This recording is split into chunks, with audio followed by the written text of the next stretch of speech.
Assalamualaikum warahmatullahi wabarakatuh.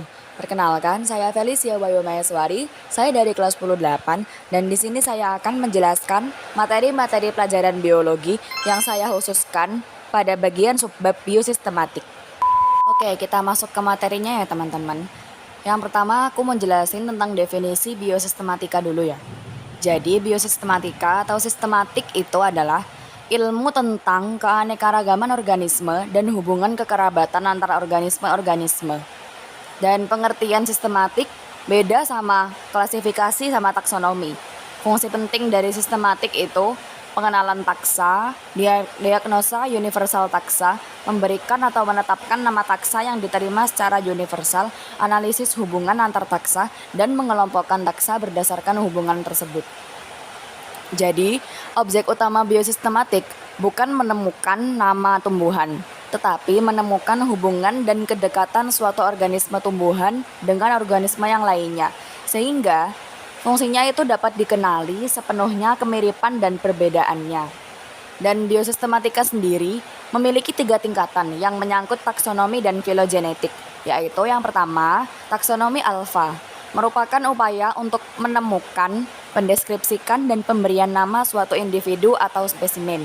Dan yang kedua, taksonomi beta, yaitu upaya penempatan suatu spesimen atau individu yang sudah ditentukan nama ilmiahnya ke dalam suatu hierarki taksonomi.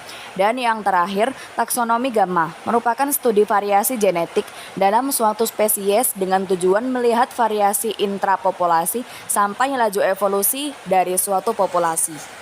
Nah, ini langsung aja kita lanjut ke tujuan dari sistematika. Jadi tujuannya itu untuk menciptakan suatu klasifikasi yang mencerminkan sejarah evolusi organisme. Untuk melakukan hal tersebut diperlukan pengelompokan spesies ke dalam taksa. Yang pertama itu ada monofiletik, yaitu jika nenek moyang tunggalnya hanya menghasilkan semua spesies turunan dalam takson tersebut dan bukan spesies pada takson lain. Dan yang kedua ada polifiletik, yaitu jika anggotanya diturunkan dari 2 atau lebih bentuk nenek moyang yang tidak sama bagi semua anggotanya.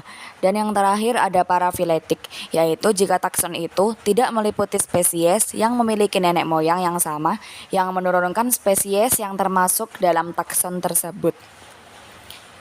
Oke, jadi materi yang B ini tentang filogenetik. Untuk definisinya, filogenetik merupakan kajian mengenai hubungan evolusi di antara organisme atau gen dari unit taksonomi yang dipelajari menggunakan kombinasi antara biologi, molekuler, dan teknik statistik. Dan untuk dasar klasifikasi yang digunakan dalam sistem filogenetik adalah persamaan dan perbedaan sifat morfologi, anatomi, dan molekuler. Dan klasifikasi sistem filogenetik disusun berdasarkan persamaan fenotip yang mengacu pada sifat-sifat bentuk luar, tingkah laku yang dapat diamati, dan pewarisan keturunan yang mengacu pada hubungan evolusioner jenis nenek moyang hingga cabang-cabang keturunannya. Oke, langsung aja kita lanjut ke materi yang C. Jadi di sini kita membahas tentang klasifikasi makhluk hidup. Klasifikasi makhluk hidup sendiri dikenal dengan istilah taksonomi. Sistem klasifikasi yang digunakan saat ini merupakan sistem yang dikembangkan oleh Carl Linnaeus. Dalam klasifikasi ada 8 tingkatan. Yang pertama yaitu domain. Domain adalah tingkat teratas dalam sistem klasifikasi makhluk hidup. Dan yang kedua ada kingdom.